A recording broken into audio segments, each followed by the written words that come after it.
আসসালামু আলাইকুম, welcome to after school video. আশা করি সবাই ভালো আছো। তো আমরা আজকে ভেক্টরের এইচএসসি যে ফিজিক্সের ক্লাস হবে সেখানে হচ্ছে ভেক্টরে আমরা দুইটা জিনিস দেখব। সেটা হচ্ছে কি ডট গুণন বা স্কেলার গুণন, আর হচ্ছে কি লম্ব বিক্ষেপ। এখন ডট গুণফল জিনিসটা কি? দুইটা ভেক্টরের ডট গুণফল করার মাধ্যমে আমরা কি পাই সেই জিনিসগুলো হচ্ছে আমরা দেখব। যেমন একটা ভেক্টর মানে কি জানি আমরা, তার মান আছে, দিক আছে। এখন দুইটা ভেক্টরের যখন ডট গুণন করা হয় তখন কি পাওয়া যায়? তখন আর ভেক্টর রাশি পাওয়া যায় না, তখন শুধুমাত্র একটা স্কেলার ক্ষেত্র পাওয়া যায় বা একটা স্কেলার মান পাওয়া যায়। অর্থাৎ কোন ভেক্টরকে স্কেলার রাশিতে রূপান্তর করার যে প্রক্রিয়া সেটা হচ্ছে আমাদের ডট গুণন। এখন মনে করি আমাদের কাছে একটা ভেক্টর দেওয়া আছে a ভেক্টর, আর একটা ভেক্টর দেওয়া আছে কি b ভেক্টর, আর a আর b এর যে মধ্যবর্তী কোণ সেটা হচ্ছে থিটা। তাহলে a ডট b আমরা যদি ডট গুণন করি a dot b, a dot b এর যে সূত্র সেটা হচ্ছে কি ab cos থিটা। এখন এই যে a আছে b আছে, a হচ্ছে কি a ভেক্টরের মান আর b হচ্ছে কি b ভেক্টরের মান। তাহলে a ডট b কি পাইতেছি আমরা ab cos থিটা। এখন ধরো মনে করো যে কি আমার a ভেক্টর আর b ভেক্টর পরস্পরের উপর লম্ব, এমন একটা কন্ডিশন বলছি কি a ভেক্টর আর b ভেক্টর পরস্পরের উপর লম্ব। এখন দুইটা ভেক্টর যদি পরস্পরের উপর লম্ব হয় তখন থিটা ইকুয়াল টু কি হবে? অবশ্যই 90 ডিগ্রি হবে, তারা পরস্পর সমকোণে থাকবে 90 ডিগ্রি। তাহলে a ডট b যদি আমি করি, a dot b equal to কি পাবো আমি? a ভেক্টরের মান b ভেক্টরের মান ab, তাহলে cos থিটার জায়গায় আমি কি লিখতে হবে? আমাকে cos 90, আর cos 90 ডিগ্রির মান কত? 0। তাহলে আমি a dot b equal to কি পাইতেছি? 0 পাইতেছি। তো এই জিনিসটা তোমাদের জন্য ইম্পর্টেন্ট, এটা মনে রাখবা। দুইটা ভেক্টর যখন পরস্পরের উপর লম্ব হয় তখন তাদের ডট গুণফলের মান সবসময় কি হয়? 0 হয়। আচ্ছা, ওকে, বুঝতে পারলাম। তো এখন যদি আমাকে কখনো বলে যে তার এই যে দুইটা ভেক্টর আছে তারা পরস্পর কত ডিগ্রি কোণে আছে, সেটা আমাকে চাইতে পারে না? অবশ্যই চাইতে পারে। অর্থাৎ কি বের করতে হবে? আমাকে থিটাটা নির্ণয় করতে বলতে পারে। তো আমাকে যদি কখনো বলে যে থিটাটা একটু বের করে দেখাও, তাহলে আমার কি হবে? আমি এখানে লিখতে পারি কি cos theta equal to a dot b divided by ab। এখানে a ডট b অর্থাৎ a ভেক্টর আর b ভেক্টর ডট গুণন করতে হয়। ডট গুণন কিভাবে করা হয় সেটা দেখাবো আমি, সমস্যা নাই। আর এই যে a এর হচ্ছে কি আমার a ভেক্টরের মান, b হচ্ছে কি b ভেক্টরের মান। একটা ভেক্টরের মান কিভাবে নির্ণয় করা হয় সেটা আমরা আগের ভিডিওতে অর্থাৎ আগের ক্লাসে দেখিয়েছিলাম, যেখানে আমরা কি বলছিলাম, কোন একটা ভেক্টর যদি আমার কাছে দেওয়া থাকে রুট ওভার তার সহগের স্কয়ারের যোগফল, এটা করলে আমরা কি পাবো? তার মান পাবো। তারপর আমি যদি এখানে শুধুমাত্র থিটা বের করতে চাই, থিটা ইকুয়াল টু কি হবে? cos inverse a dot b divided by ab। এভাবে হচ্ছে কি তার কোণ নির্ণয় করতে পারি আমরা। তাহলে এখন যে জিনিসটা আমরা দেখাবো সেটা হচ্ছে, ধরো আমরা যে আগের ক্লাসে পড়লাম আয়ত একক ভেক্টর যে আমরা পড়েছি আগের ক্লাসে, বা একক ভেক্টর যে পড়ছি, x অক্ষের একক ভেক্টর i, y অক্ষের একক ভেক্টর j, আর z অক্ষের যে একক ভেক্টর সেটা হচ্ছে কি k পড়ছি আমরা। তাহলে এখন একটা জিনিস দেখো, এখানে আমরা কি দেখাই i ডট i, আমরা যদি i এর সাথে i এর ডট গুণন করি, কিংবা j এর সাথে যদি আমরা কি করি j এর ডট গুণন করি, কিংবা k এর সাথে যদি আমরা k এর ডট গুণন করি, তাহলে তার মান কত আসবে? তার মান আসবে সবসময় হচ্ছে 1। i dot i j dot j equal to k dot k, এটা করলে কি পাবো আমরা? 1 পাবো। কেন 1 পাই? ধরো আমি i ডট i দিয়ে যদি দেখাতে চাই i dot i, a dot b হলে কি পাইছি আমি? ab cos theta. তাহলে i dot i equal to কি হবে? i ভেক্টরের মান তারপর হচ্ছে কি cos থিটা। এখন এই যে থিটা, এই থিটার মানটা কত হবে? থিটার মানটা হবে 0 ডিগ্রি। কারণ i যে একক ভেক্টর সেটা হচ্ছে x অক্ষে অবস্থিত, এই i টাও কি x অক্ষে অবস্থিত, এবং তার ডিরেকশন কি একই দিকে আছে। যেহেতু তাদের ডিরেকশন একই দিকে, তারা একই অক্ষে অবস্থিত, তো তাদের মধ্যবর্তী কোণটা হবে কত? 0 ডিগ্রি। তাদের মধ্যবর্তী কোণ 0 যেহেতু হবে, তাহলে এখানে দেখো i একটা একক ভেক্টর, তার মান কি হবে? অবশ্যই 1 হবে। একক ভেক্টরের মান তো একই হয়, তার এখানে i এর মান কি হবে? 1 হবে। এই যে cos, এখানে আমি কি লিখতে পারবো? cos 0 ডিগ্রি লিখবো, আর cos 0 ডিগ্রির মান কত জানি আমরা? 1। তাহলে i dot i equal to কি পাইতেছি আমরা? 1 পাইতেছি। ঠিক সেম ভাবে j ডট j যদি আমরা করি, তাদের মধ্যবর্তী কোণ কত? 0 ডিগ্রি, কারণ তারা y অক্ষে অবস্থিত দুইজনেই। তো এখানে j ডট j করলে আমরা কি পাবো? 1 পাবো। k ডট k করলে আমরা কি পাবো? 1 পাবো। তো একটু ব্যতিক্রম যদি আমরা দেখি, i এর সাথে i না করে যদি আমরা কি করি? i এর সাথে j করি। এই দেখো i ডট ধরো j করলাম ইকুয়াল টু আবার j ডট k করলাম, কিংবা হচ্ছে k ডট i করলাম। এই ক্ষেত্রে আবার কি পাবো? এই ক্ষেত্রে আমরা পাবো হচ্ছে তার মানটা 0। কেন 0 পাইতেছি? ধরো i ডট j নিয়ে যদি আমি তোমাকে দেখাই, i এর সাথে j যদি ডট গুণন করি, সেক্ষেত্রে যদি আমি দেখাই, তাহলে i ভেক্টরের মান, তারপর হচ্ছে কি j ভেক্টরের মান cos, তাদের মধ্যবর্তী কোণ আমরা মনে করলাম কি থিটা, থিটা দিলাম। এখন i আর j, দেখো i হচ্ছে x অক্ষের একক ভেক্টর আর j হচ্ছে কি y অক্ষের একক ভেক্টর। এই যে আমি যদি দুইটা অক্ষ আঁকি, x অক্ষের একক ভেক্টর i আর y অক্ষের একক ভেক্টর কি j, তাহলে মধ্যবর্তী কোণ কত? মধ্যবর্তী কোণ অবশ্যই 90 ডিগ্রি। তাহলে i ভেক্টরের মান 1, j ভেক্টরের মান হচ্ছে 1, আর এই যে cos 90 ডিগ্রি, cos 90 ডিগ্রি মান কত? 0। 0 এর সাথে যাই আমরা গুণ দিই না কেন আমরা কি পাবো? 0 পাবো। ঠিক সেম ভাবে j ডট k যদি আমরা করি, j হচ্ছে কি y অক্ষের একক ভেক্টর, k হচ্ছে z অক্ষের একক ভেক্টর, তাদের মধ্যবর্তী কোণ কত? 90 ডিগ্রি, এখানেও 0 পাবো। ঠিক সেম ভাবে k ডট i করলে আমরা কি পাবো? 0 পাবো, কারণ তাদেরও যে দুটো অক্ষ মধ্যবর্তী কোণ হচ্ছে কত? 90 ডিগ্রি। তো আশা করি এতটুকু হচ্ছে তোমরা বুঝতে পারছো। এখন আমরা দেখাই a ডট b, আমার কাছে যদি দুটো ভেক্টর দেওয়া থাকে তাহলে তাদের ডট গুণফলটা কিভাবে করা হয় অ্যাকচুয়ালি, সেই জিনিসটা হচ্ছে আমরা একটু দেখব। দেখো আমার কাছে ধরো দেওয়া আছে a ডট b না দিয়ে আমার ধরো একটা p ভেক্টর দেওয়া আছে, p ভেক্টর দেওয়া আছে 2i 3j হচ্ছে 5k, আর q একটা ভেক্টর দেওয়া আছে ধরো 3i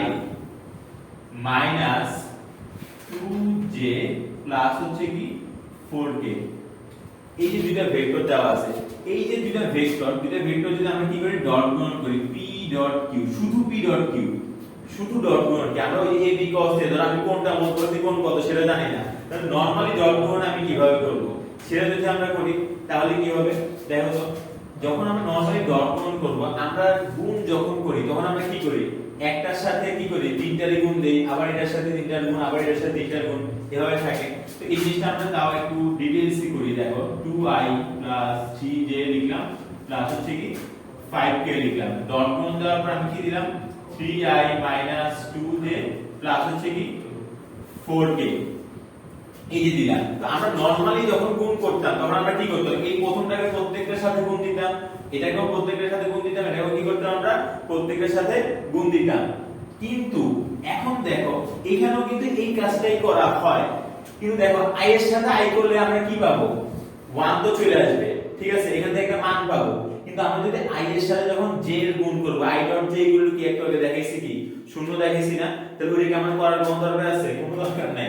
তাহলে 5k আর হচ্ছে 4k, এখানে যদি আমি করি k এর সাথে k করলে তো আমি 1 পাবো, কিন্তু এই i এর সাথে যদি আমি এখানে কি করি? k ডট গুণ করি, তাহলে এখানে আমি কি পাবো? 0 পাবো। তো এখানে হচ্ছে কি আমার এটাও করার দরকার নেই। তো আমরা কি করব? i এর সাথে শুধুমাত্র i এর ডট গুণন করব। তো এখানে দেখো i এর সাথে যখন আমি i এর গুণ দেব, তো 2 এর সাথে 3 গুণ দিলে কি হবে? 6 আসবে, আর i ডট i মান হচ্ছে 1, ওইটা আমার লেখার দরকার নেই। আর এখানে হচ্ছে কি প্লাস আর মাইনাসে গুণ করলে কি প্লাস মাইনাস মিলে মাইনাস হয়। তো j এর সাথে যখন আমি j এর গুণ করব তখন কি 3 2, তাহলে কি আসবে? এখানে একটা 6 আসবে, আর j এর সাথে j এর ডট গুণ করলে কি পাওয়া যায়? 1 পাওয়া যায়, ওইটা আমার তো লেখার দরকার নেই। তাহলে k এর সাথে যখন আমি k টা করব তাহলে কি 4 আর 5 গুণ করলে কি আসে? 20, আর k ডট k মান হচ্ছে 1, সেটা আমরা আগেই দেখাইছি। তো 6 6 করলে 0 প্লাস হচ্ছে 20, তাহলে আমি এখানে কি পাইতেছি? 20 পাইতেছি। তো আমরা ডট গুণ অ্যাকচুয়ালি কিভাবে করতেছি? আমরা হচ্ছে i এর সাথে i এরটাই গুণ দেব, ঠিক আছে? কি গুণ দেব? সহগগুলা গুণ দিব, তাইলে হবে, কারণ i ডট i এমনিতে 1 হয়ে যাবে, ওটা নিয়ে আমার চিন্তা করার দরকার নেই। শুধুমাত্র i এর সহগের সাথে i এর সহগ গুণ দিব, j এর সহগের সাথে j এর সহগ গুণ দিব, k এর সহগটা কি করব? আমরা k এর সাথে k এর সহগ গুণ দিব, তাহলে আমরা কি পাবো? ডট গুণফলের একটা রেজাল্ট পেয়ে যাব, ঠিক আছে? আশা করি বুঝতে পারছো তোমরা।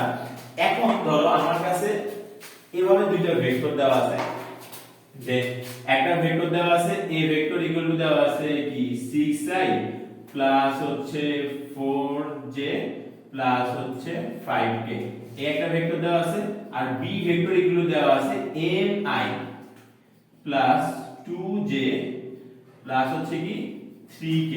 এখন আমার কাছে কোশ্চেন করলো কি m এর মান কত হলে ভেক্টরটা পরস্পরের উপর লম্ব হবে? কোশ্চেনটা একটু লিখি। m এর মান কত হলে ভেক্টর দ্বয় পরস্পর লম্ব হবে? এখন দেখো দুইটা ভেক্টর কখন পরস্পর লম্ব হয়, যখন তাদের কি হয় ডট গুণফল 0 হয়, যেটা হচ্ছে আমরা আগেই দেখিয়েছি। দুইটা ভেক্টর ডট গুণফল যখন 0 হয় তখন কি হয়, তারা পরস্পর উপর লম্ব হয়। তা আমার প্রথম কাজ কি, আমার প্রথম কাজ হচ্ছে এখানে কি করা, ডট গুণন করা, অর্থাৎ a ভেক্টরের সাথে হচ্ছে আমি b ভেক্টরের ডট গুণন করব।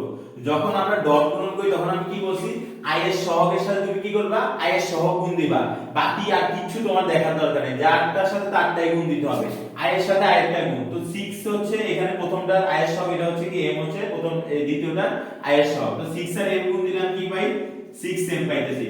দুইটাই প্লাস আছে তো প্লাস লিখলাম, j এর সাথে j এরটাই গুণ দিবা, তাহলে 4 2 গুণ দিলে কত আসে 8 আসে, k এর সাথে k টা গুণ করলে 3 5 এর কত আসবে, আমার 15 আসবে। আর আমি কি জানি দুইটা ভেক্টর পরস্পর উপর কখন লম্ব হবে, যখন তাদের ডট গুণফল 0 হবে, তাহলে a ডট b অবশ্যই কি হইতে হবে, 0 হইতে হবে। আমি কি লিখতে পারি, 0 6m প্লাস হচ্ছে 15 আর 23, মানে 23 হলো। তাহলে এখানে কি আসছে আমার 6m -23, তো m কি -23 ডিভাইড বাই 6, জায়গায় শুন না কেন, মেইন কথা হচ্ছে m এর মান যদি এখানে তুমি -23/6 বসাও তাহলে আমার কি পাবা, a ডট b তোমার 0 আসবে, আর a ডট b 0 আসা মানে কি ভেক্টরদের পরস্পর উপর লম্ব হবে।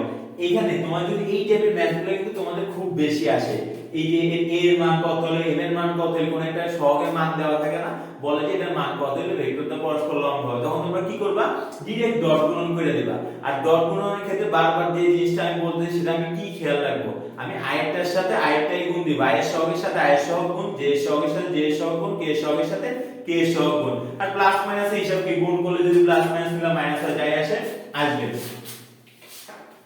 তো এখন আমাদের ডট গুণন বুঝলাম, কখন হচ্ছে একটা m এর মান বা কোনো একটা কিছু যদি সহগের মান দেওয়া না থাকে সেটা কিভাবে বের করা হয়, লম্ব হইলে ভেক্টরদের পরস্পর সেটা দেখলাম, কখন লম্ব হলে ভেক্টর হয় সেগুলো দেখলাম। এখন আমরা যে জিনিসটা দেখবো সেটা হচ্ছে কি লম্ব অভিক্ষেপ, লম্ব অভিক্ষেপ দেখবো আমরা। তো আগের মতো আমি একটা চিত্র আঁকি, ধরো এখানে একটা ভেক্টর আছে a ভেক্টর, আর একটা ভেক্টর আছে কি b ভেক্টর। এখন লম্ব অভিক্ষেপ, অভিক্ষেপ জিনিসটা কি, অভিক্ষেপ হচ্ছে কি ছায়া, লম্ব অভিক্ষেপ মানে কি লম্বের যে ছায়াটা সেটা হচ্ছে লম্ব অভিক্ষেপ। ধরো এখান থেকে আমি কি করলাম, একটা লম্ব আঁকলাম, তাহলে এই লম্বের কি একটা ছায়া আছে না, এখন এই ছায়াটা আমরা কোন দিকে হিসাব করব, যেখান থেকে হচ্ছে আমার দুইটা ভেক্টরের যে পয়েন্ট, ইনিশিয়াল পয়েন্ট এখান থেকে তারা শুরু হইছে, তাদের যে একটা কৌণিক বিন্দু আছে এই যে এখান থেকে তারা শুরু হইলো, এই দিকে হচ্ছে আমি কি নিব, অভিক্ষেপ বা ছায়াটা নিব। তো আমার ছায়াটা বা অভিক্ষেপটা এখানে কোন জায়গায়, এই জায়গায়, তাহলে এটা ইকুয়াল হচ্ছে কি b cos θ। তাহলে এখানে এই যে আমরা কি বলতে, b এর লম্ব অভিক্ষেপ বের করছি b cos θ। তো এইখানে ধরো আমার কাছে বলছে যে a ভেক্টরের a এর উপর, এখানে a ভেক্টর লিখছি আমি, উপর b ভেক্টর এর লম্ব অভিক্ষেপ। তো এটা কি হবে, এখন মনে রাখবা যার লম্ব অভিক্ষেপ তার cos θ, এতটুকু তুমি মনে রাখতে পারো, এর উপর b এর লম্ব অভিক্ষেপ বলছে না, তার মানে হচ্ছে কি b cos θ, এই ভেক্টর উপর b এর লম্ব অভিক্ষেপ কি হবে, b cos θ। এখানে b কি, b ভেক্টরের মান আর কি b cos θ। আরেকটা জিনিস দেখো, এখানে আমরা একটু জায়গা রাখি, এখানে আমরা আরেকটা লাইন লিখবো একটু পরে। তাহলে আমি যদি আবার এখানে লিখি b এর উপর a ভেক্টরের লম্ব অভিক্ষেপ, যদি আমি লিখি লম্ব অভিক্ষেপ, ঠিক আছে, b এর উপর যদি আমি a ভেক্টর লম্ব অভিক্ষেপ লিখি তাহলে এই জিনিসটা কি হবে, আমার a cos θ। কি বলছি আমি, যার লম্ব অভিক্ষেপ তার cos θ। তো একটু আগে আমরা যে সূত্রটা পড়ছিলাম a ডট b ইকুয়াল আমরা কি করছিলাম, ab cos θ করছিলাম না, ab cos θ করছিলাম। তাহলে আমি যদি এখান থেকে কি করতে চাই, b cos θ বের করতে চাই, b cos θ ইকুয়াল কি হবে, অবশ্যই a dot b divide by a। তাহলে আমি এখানে b cos θ ইকুয়াল কি লিখতে পারি, a dot b divide by হচ্ছে কি a। তাহলে এখান থেকে আমি কি বের করতে পারবো, a ভেক্টরের উপর b এর লম্ব অভিক্ষেপ, b ভেক্টর লম্ব অভিক্ষেপ বের করতে পারবো।